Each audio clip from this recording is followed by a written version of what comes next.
Good afternoon and welcome to another episode of Fire at 5 at Phoenix. I seem to have picked something that seems to be a real tongue twister that I trip over every time.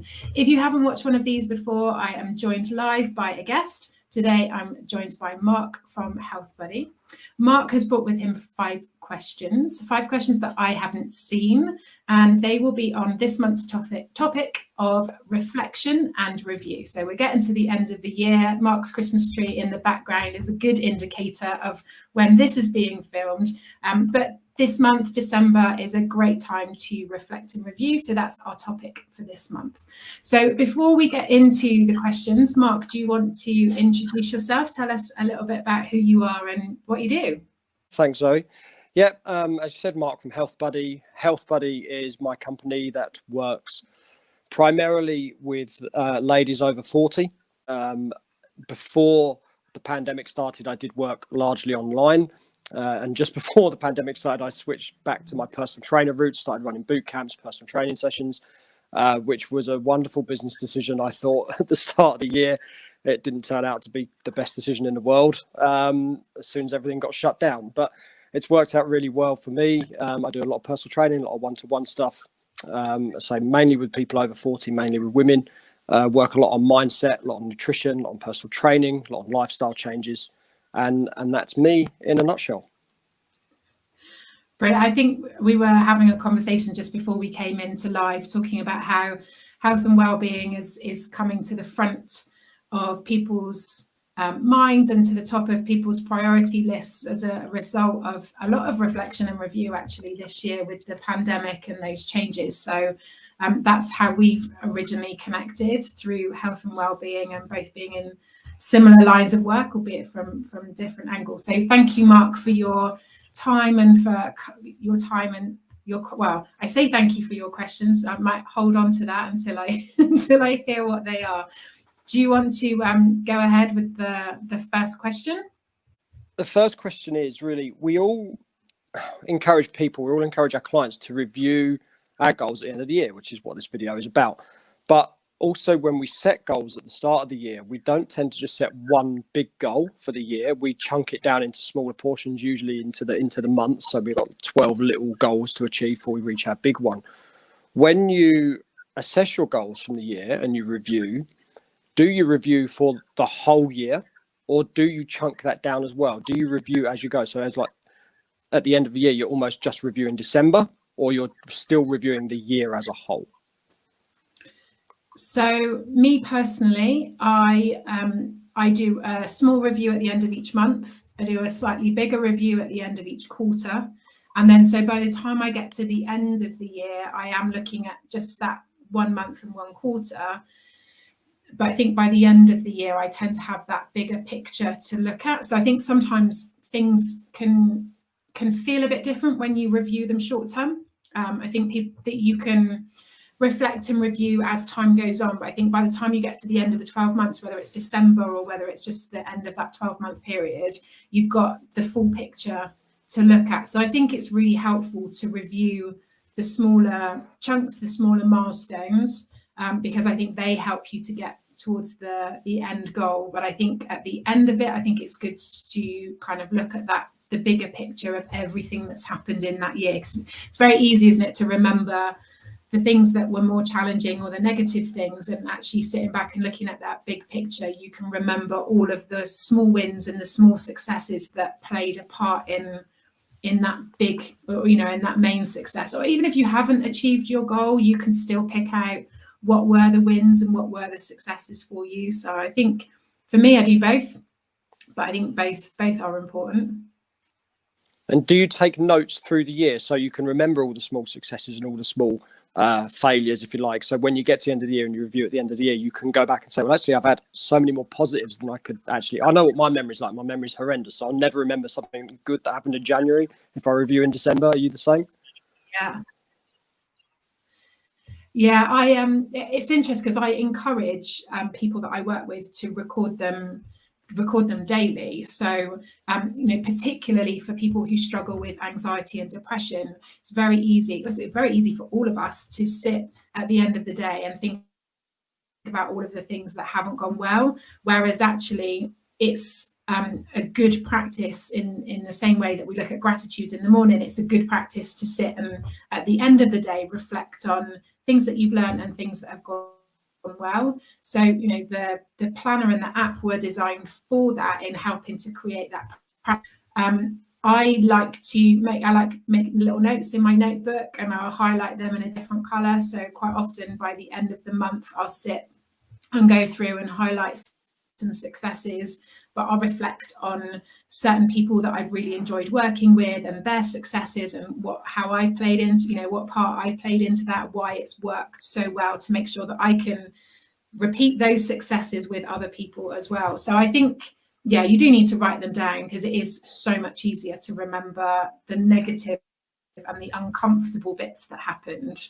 But yeah, I'm a big fan of post-it notes. I don't think you can see them in this smaller video, but for anybody that's seen other videos, they know that I've got a wall of post-it notes, and I'm a big fan of just making a note on a post-it note and sticking it up somewhere, of just to remind me that the good times are in there as well. So yeah, I've seen your post-it notes in another video on your wall. I've seen them. That's good. So question. That's as I have to write things down, otherwise I never remember everything. Oh, I do. Yeah, I always have a notebook with me when I'm on a dog walk, or when I'm in the car, because the best ideas come to me when I'm on a dog walk or in the car. And if I haven't got something to write it down with, I forget, and I come home. I think that was such a great idea, and it's gone forever. I'll never get it back. So I have to write it down. Question number 2. Then, you ready for question number 2? Yeah.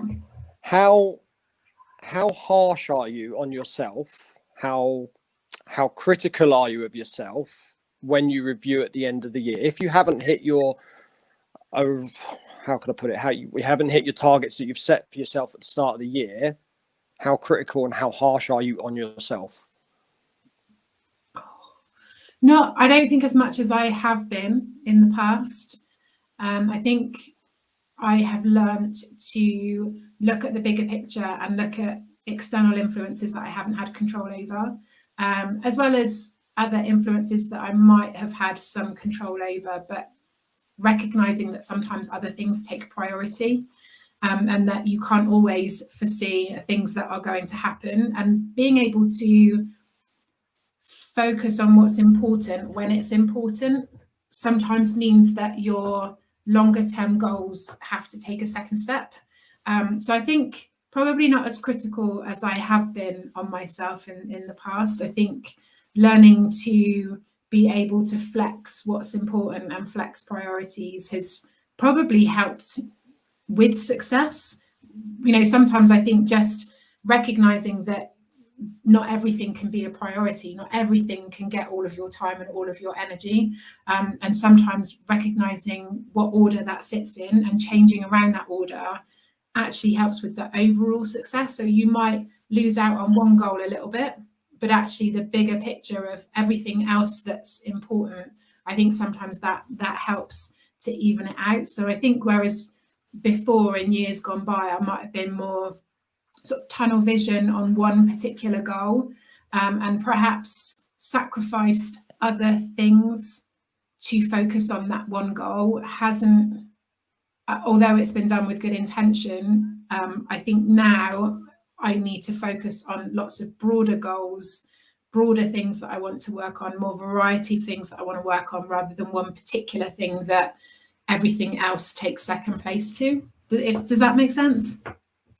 Oh yeah, definitely. I've been guilty of that as well. Been so tunnel visioned on one goal that everything else is kind of insignificant sometimes. But like you say, then you forget about life that's going on. You could be so focused on your business, for example, maybe for us, but there's stuff going on in the background. You think, well, actually, I'm neglecting relationships, or I'm neglecting life generally, and you might not be going out, you might not be exercising yourself, encouraging all these people to exercise, and maybe you're not leaving enough time for yourself to do it, and you just have to take a step back sometimes and just relax, chill out, and just go and have a bath and just let things settle down and just relax. Yeah, I think sometimes I think both our experiences in terms of like athletes, professional athletes, and contacts and connections we've had, and our own experiences with, you know, being an athlete at a certain level, sometimes with certain goals, you do need to sacrifice other things, and other things do need to take second place. But it's a conscious decision to do that. It's a conscious decision to sit there and say, you know, for the next 6 months, this is my goal, this will take priority, this will be my focus, because this is what's really important to me right now. So there are some things in life where you have to do that. And I think that's sometimes the challenge for people, isn't it? Is not being able to do that, to give everything, all of their energy and attention, means that you might set a goal for 6 months, whereas actually, if you can't give it that much energy and attention, you need to give it 12 months, not 6 months, because unless you're willing to sacrifice everything to make that happen, you need to be realistic about the timescale that you're going to make it happen in. But I think for most of us, with lots of things that we want to work on and a variety of goals, we need to share the pot of energy across all of them. And we, you know, life is for living. And whilst there will be some times where we have tunnel vision and we put all of our focus in one area, for most of us, most of the time, we're spreading it all out, I think. Spreading ourselves too thin and doing a million things badly and not one thing correctly, I think is the way I've certainly run my life in the past, trying to just tick things off a list. And yeah, I've done like 20 things today, but I've not really done anything very well. I should have just focused on one thing and just done that to my best ability.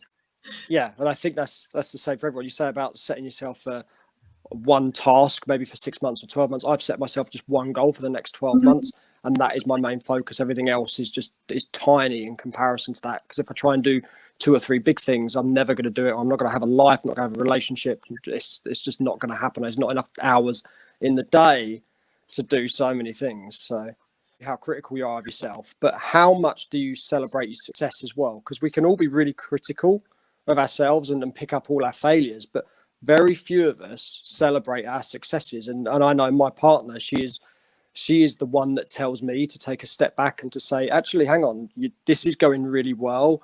Why haven't you celebrated that? Why haven't you gone and enjoyed that moment? Why have you just ticked it off and said, yes, that's gone really well. Right now, on to the next task. Stop for a minute, pause, and enjoy the moment. You've worked so hard for that. Take some time and enjoy it. Yeah, that's definitely something I've had to work on. And it's definitely something that comes up in conversation with people who I work with. And so I'll be the first to hold my hands up and say that I'm often looking for the next thing, and I've already got the next challenge or the next goal in my line of sight ready to go. But I think that is when you put lots of energy and effort into achieving something, it is really important to take that time out and enjoy and celebrate those successes. And I think for me, there's a balance of continual improvement, continual development is really important to me. So I need to feel like I'm not got stagnant, that I'm moving forward, and that personal growth is really important to me.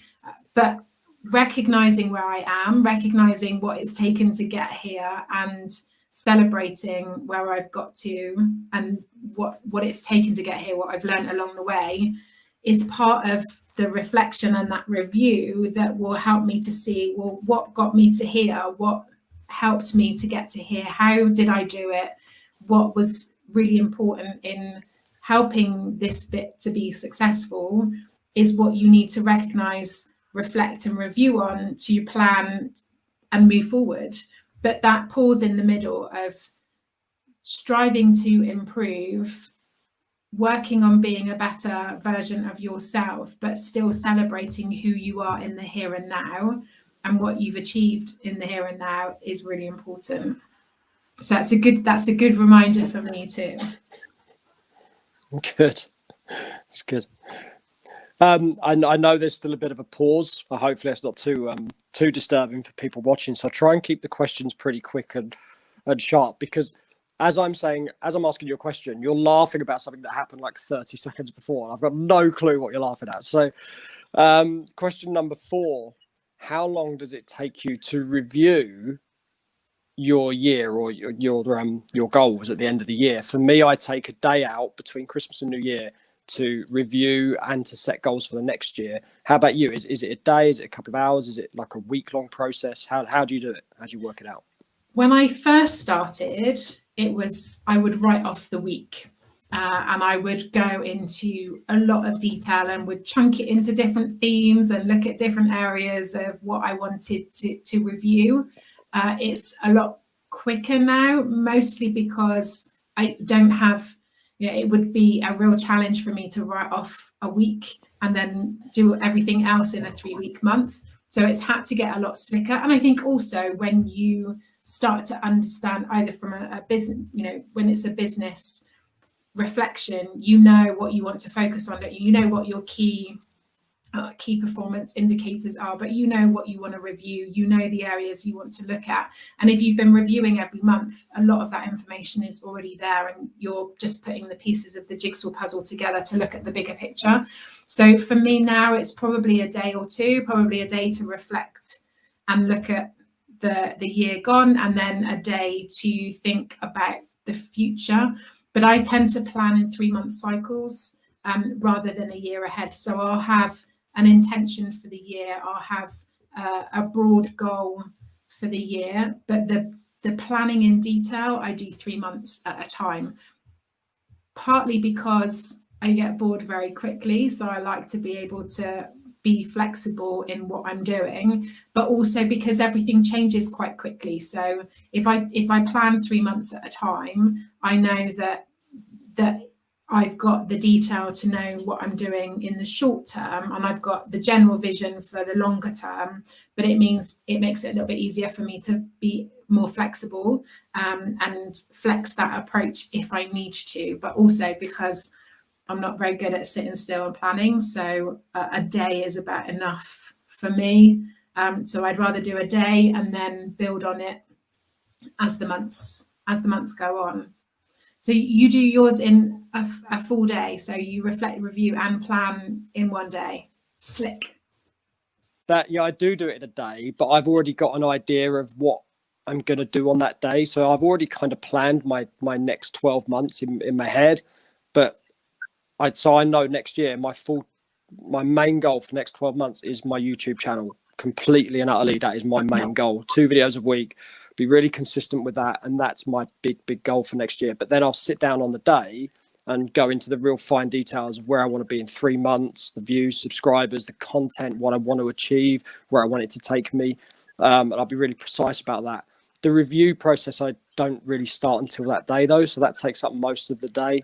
It's just a day to sit and meditate a little bit, just to relax, walk the dog, sit and eat the remaining Christmas treats that are left, and just chill out for the day, and just sit and relax and review. And whilst I'm sitting there thinking that I need to train a little bit more or get in a bit better shape, and I'm sort of finishing off the celebrations and the roses and things like that. So it's a good day.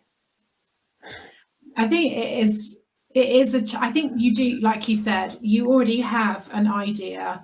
Even before you reflect and review, it's the meat on the bones, isn't it? Of picking out what do I think, feel to what is reality. Do the things that I feel have worked well, is that matched in terms of numbers of clients, or is that matched in the hard data, if you like?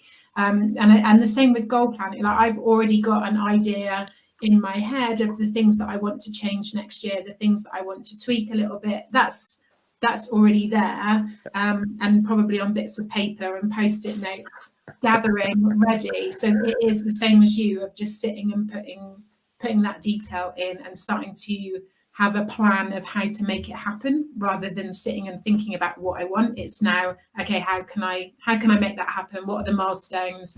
What do I need to do each week, each month to make that happen? So yeah, very similar. Yeah, it sounds it. So yes, that was question 4. Last one then, question 5. Do you review on your own, or do you seek advice and opinions from people that are close to you as well? I know for myself that I can review on my own, but like I said in an earlier question, my girlfriend will be the more positive one, saying, no, you need to you need to be actually more proud than what you are of what you've done. And I tend to be more critical of myself than proud. And I see the progress I can make rather than the progress I have made. Are you the same? Do you seek help and advice from other people, opinions from close people? Yeah, so I do it on my own first. I sit and go through it on my own first. I am very fortunate to have 2 accountability partners. So I have one who is a fellow coach. So that's really helpful for me in terms of her understanding the business and her being able to help me shape certain things that are quite specific to coaching. And then I have another good accountability friend who isn't in coaching, but is able to sit and look at it from be able to look at it almost from an outside point of view of things making sense, things adding up, being able to look at the structure of it to help me bounce those ideas off. So I sit and do it on my own first, and then I have 2 people that I can use, and I use them both in very different ways to be able to bounce things around. But they are, like your partner, very good at helping me to see what has been really successful, even if it hasn't felt successful, what has been successful. I think that's the tunnel vision sometimes, isn't it, of having somebody else to sit and look at the bigger picture from a different perspective and help you to see it in a different way. So I've had business coaches in the past that have come at it from a more structured approach, but not for the last sort of year, 2 years now. So now I think you get used to you're more tweaking, aren't you, rather than shaping. So yeah, very, very fortunate to have 2 people that I can help bounce ideas around with, and shape it into, once I've shaped it, to check that it's a shape that's going to make sense to other people, I guess. Okay. That's my 5 questions, and there we go. So you'll need to watch back to check whether or not you answered any subsequent questions that I asked you. So Wi-Fi is always a challenging one, but they were really interesting questions and very useful questions, and hopefully questions that will be helpful to people who are watching back. And thank you so much for your time and your patience with your connection, and hopefully I have answered them, even if you couldn't hear all of the answer. I have answered them satisfactorily, or certainly answered them in a way that's helpful to people that are watching back. But thank you so much. That's all right. We will put now that you're online, so you're not just local to people around you, we'll put the details in of where people can find you into the comments. So this will go out on, so it'll be live on YouTube now. It will also go out on Instagram TV, Facebook, LinkedIn and Twitter. I know that you're on all of those channels, so we will tag you in so that people can find you and come and have a look to see what you and your beautiful dog are up to, because I know he features heavily in your videos and content. Hang on. Let's have a look. Oh. It's a hard life, isn't it? It is, yeah. He's just cocked his head up to see what I was doing. He's gone back to sleep now, so he's all right. But I haven't given permission to be filmed this afternoon. But I know he features heavily in your content. So if you are into your health and fitness and also a dog lover, then Mark is a great follow to have on your social media. So thank you so much for your time and great questions. Thanks for inviting me. I just hope it was, although I couldn't hear you very much, I hope everyone else could. So we will find out when this goes out and we're able to watch out. We will find out whether or not anybody has been able to hear anything. Let's hope so. Surprise to all of us. Thank you very much. Thanks, Mark, for your time. And we will be back again soon with another guest, another 5 questions and another episode for you. Thank you very much. Thank you.